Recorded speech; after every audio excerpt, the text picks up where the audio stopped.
On this episode of Handmade Holidays, I'm going to show you how to turn this sweater into a pair of fingerless gloves. Let's get into it!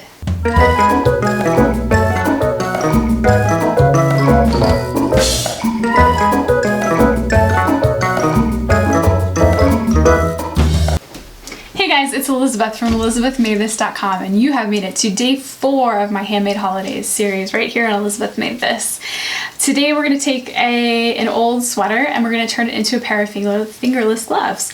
Now this is a really nice sweater. It's a wool cashmere blend, actually like merino wool, that I found at the thrift store. It was $2.50. If I had found this as yardage, as sweater knit yardage, I'd pay a lot of money for it. So it's pretty nice to be able to use something this nice to work with it. And you know, it was really inexpensive.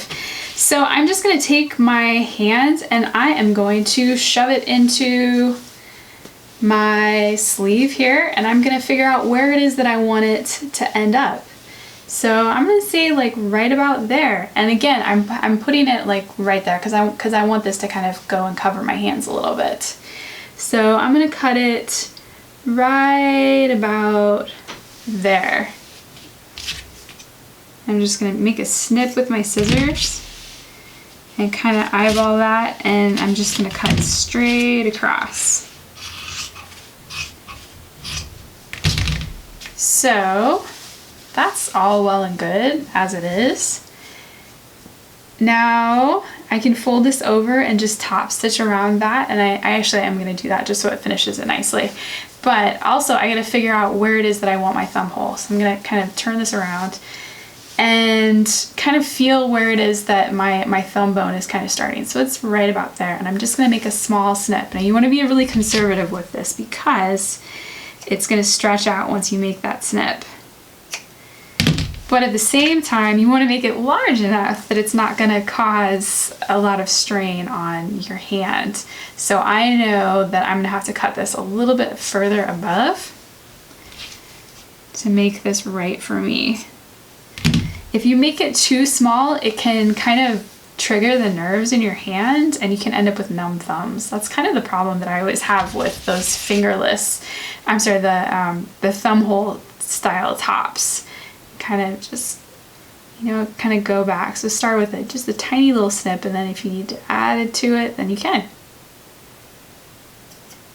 So right there, it feels really good. Now I can stop here and I can kind of just take a hand needle and stitch around that, and I'd be totally good. That would be fine. I'm actually going to do something a little bit different here. So I'm going to go to the rest of my sleeve that I haven't used. And I am just going to cut a little rectangle, basically the length of my thumb. Okay, so for your thumb pieces, you're gonna have to cut a kind of a trapezoid sort of shape. So you need to make a piece and it's on the fold. So, and this is the hem allowance up at the top of the thumb piece. So if you have a knit like this one that's going to unravel on you, then you definitely want to go ahead and fold that hem allowance over.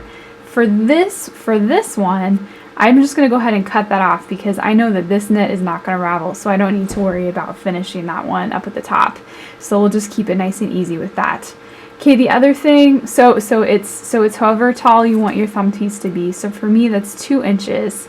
And then I add however much hem allowance above that for the fold over at the top of the thumb. So I put a 1/2 inch over there. And then I wanted this about 1.5 inches wide at the top, and then 2 inches wide at the bottom. That's how big my hole, the length of my hole that I cut in my glove ended up being.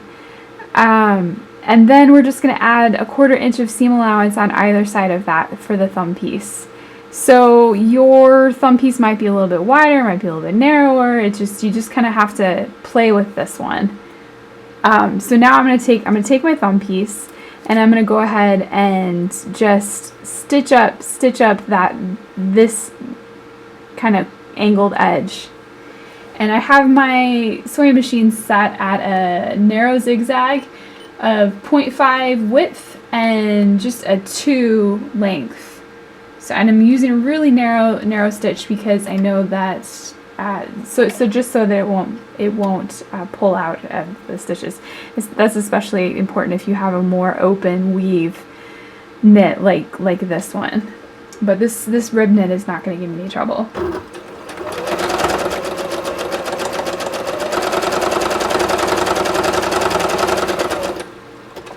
Okay, at this point, go ahead and try on your thumb piece and see if it's a good fit. Like for me, this knit has a lot more stretch to it than this sweater knit does, so I'm gonna have to narrow this up at the top a little bit. So after you've tried on your piece, you know, it might take a couple of times to just adjust the fit a little bit. This length at the bottom, this width at the bottom is perfect, but I'm gonna come in a little bit at the top and just bring it back into the stitch line at the bottom. So I'll just do that really fast.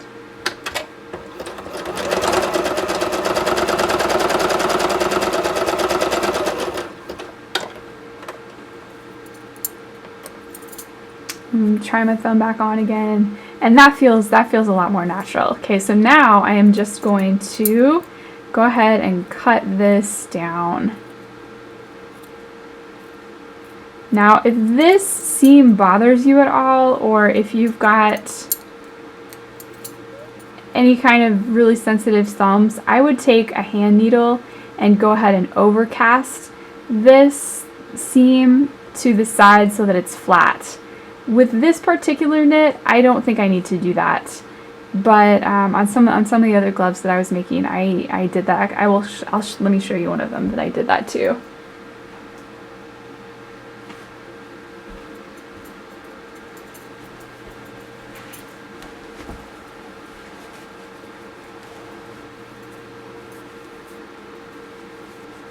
So on this thumb, you can see that this knit was very ravelly on the end.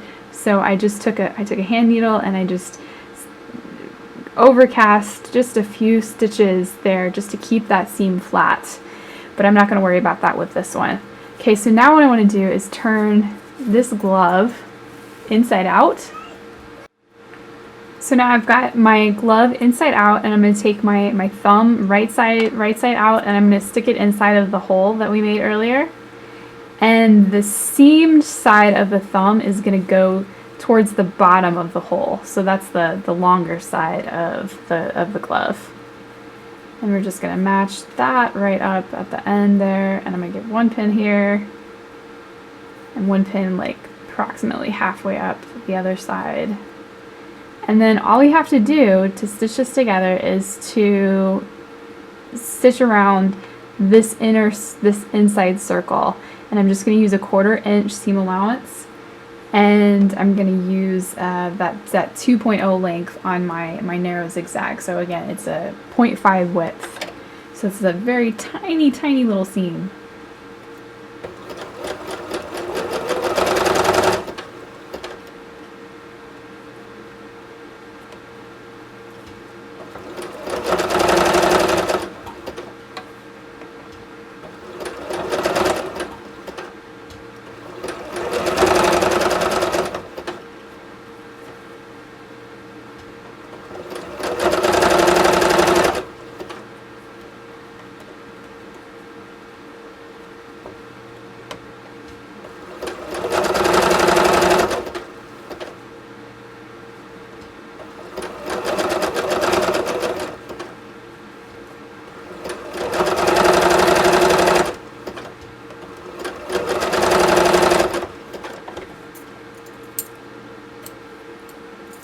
So if you've got a knit that ravels, feel free to widen your zigzag to maybe like a 0.5 to like a 5 width, and just go back over that circle seam just to finish off the edge of it.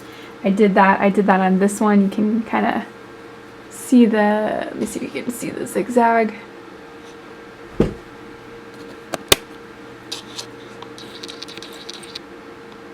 Not too well. But anyway, I went back over with the zigzag just all the way around there.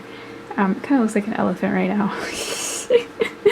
But this knit, again, it's not gonna ravel on me, so there's no advantage to doing that.